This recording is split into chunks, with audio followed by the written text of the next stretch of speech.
Paul was a student with a lot of problems. He hated school.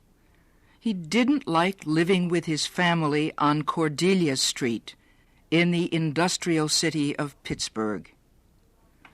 Paul wanted to be surrounded by beautiful things. He loved his part-time job as an usher at the concert hall. He helped people find their seats before the concert. Then he could listen to the music and dream of exciting places. Paul also spent a lot of time at the local theater. He knew many of the actors who worked there. He used to do little jobs for them, and they would let him see plays for free. Paul had little time left for his studies, so he was always in trouble with his teachers. Finally, Paul's teachers complained again to his father. His father took him out of school and made him take a job in a large company. He would not let Paul go near the concert hall or the theater. Paul did not like his job as a messenger boy. He began to plan his escape. A few weeks later, Paul's boss, Mr. Denny, gave Paul a large amount of money to take to the bank. He told Paul to hurry because it was Friday afternoon. He said the bank would close soon and would not open again until Monday. At the bank, Paul took the money out of his pocket. It was $5,000. Paul put the money back in his coat pocket, and he walked out of the bank. He went to the train station and bought a one-way ticket for New York City. That afternoon, Paul left Pittsburgh forever. The train traveled slowly through a January snowstorm. The slow movement made Paul fall asleep. The train whistle blew just as the sun was coming up. Paul awoke, feeling dirty and uncomfortable. He quickly touched his coat pocket. The money was still there. It was not a dream. He really was on his way to New York City with $5,000 in his pocket. Finally, the train pulled into Central Station. Paul walked quickly out of the station and went immediately to an expensive clothing store for men. The salesman was very polite when he saw Paul's money. Paul bought 2 suits, several white silk shirts, some silk ties of different colors. Then he bought a black tuxedo suit for the theater, a warm winter coat, a red bathrobe, and the finest silk underclothes. He told the salesman he wanted to wear one of the new suits and the coat immediately. The salesman bowed and smiled. Paul then took a taxi to another shop where he bought several pairs of leather shoes and boots. Next, he went to the famous jewelry store, Tiffany's, and bought a tie pin and some brushes with silver handles. His last stop was a luggage store where he had all his new clothes put into several expensive suitcases. It was a little before 1 o'clock in the afternoon when Paul arrived at the Waldorf Astoria Hotel. The doorman opened the hotel's glass doors for Paul, and the boy entered. The thick carpet under his feet had the colors of 1,000 jewels. The lights sparkled from crystal chandeliers. Paul told the hotel clerk he was from Washington, D.C. He said his mother and father were arriving in a few days from Europe. He explained he was going to wait for them at the hotel. In his dreams, Paul had planned this trip to New York 100 times.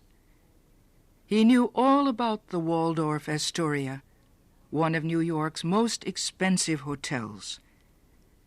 As soon as he entered his rooms, he saw that everything was perfect, except for one thing.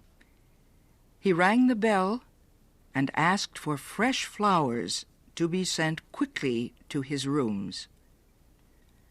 When the flowers came, Paul put them in water, and then he took a long, hot bath. He came out of the bathroom wearing the red silk bathrobe. Outside his windows, the snow was falling so fast that he could not see across the street. But inside, the air was warm and sweet. He lay down on the sofa in his sitting room. It had all been so very simple, he thought. When they had shut him out of the theater and the concert hall, Paul knew he had to leave.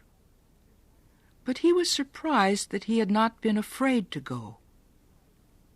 He could not remember a time when he had not been afraid of something, even when he was a little boy.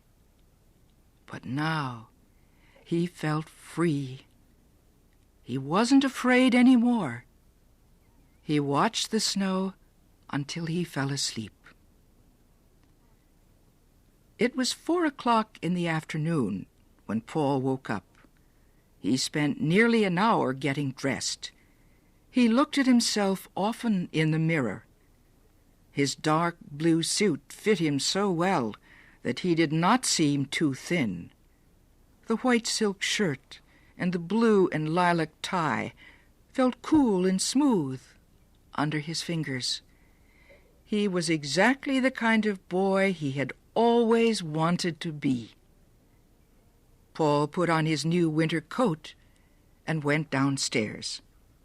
He got into a taxi and told the driver to take him for a ride along Fifth Avenue. Paul stared at the expensive stores. As the taxi stopped for a red light, Paul noticed a flower shop. Through the window, he could see all kinds of flowers. Paul thought the violets, roses, and lilies of the valley looked even more lovely because they were blooming in the middle of winter. Paul began to feel hungry, so he asked the taxi driver to take him back to the hotel. As he entered the dining room, the music of the hotel orchestra floated up to greet him. He sat at a table near a window. The fresh flowers, the white tablecloth, and the colored wine glasses pleased Paul's eyes. The soft music, the low voices of the people around him, and the soft popping of champagne corks whispered into Paul's ears. This is what everyone wants, he thought. He could not believe he had ever lived in Pittsburgh on Cordelia Street. That belonged to another time and place. Paul lifted the crystal glass of champagne and drank the cold, precious, bubbling wine. He belonged here. Later that evening, Paul put on his black tuxedo and went to the opera. He felt perfectly at ease. He had only to look at his tuxedo to know he belonged with all the other beautiful people in the opera house.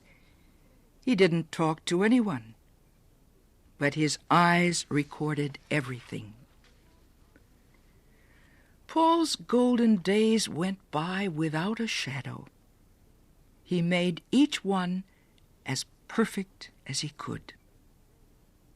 On the 8th day after his arrival in New York, he found a report in the newspaper about his crime. It said that his father had paid the company the $5,000 that Paul had stolen. It said Paul had been seen in a New York hotel. And it said Paul's father was in New York. He was looking for Paul to bring him back to Pittsburgh. Paul's knees became weak. He sat down in a chair and put his head in his hands. The dream was ended.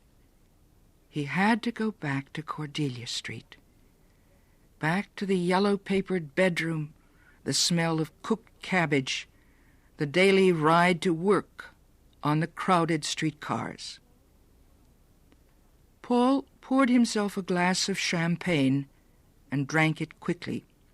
He poured another glass and drank that one too. Paul had a taxi take him out of the city and into the country. The taxi left him near some railroad tracks. Paul suddenly remembered all the flowers he had seen in a shop window his first night in New York. He realized that by now every one of those flowers was dead. They had had only one splendid moment to challenge winter. A train whistle broke into Paul's thoughts. He watched as the train grew bigger and bigger. As it came closer, Paul's body shook. His lips wore a frightened smile. Paul looked nervously around as if someone might be watching him. When the right moment came, Paul jumped. And as he jumped, he realized his great mistake. The blue of the ocean and the yellow of the desert flashed through his brain. He had not seen them yet. There was so much he had not seen. Paul felt something hit his chest. He felt his body fly through the air far and fast.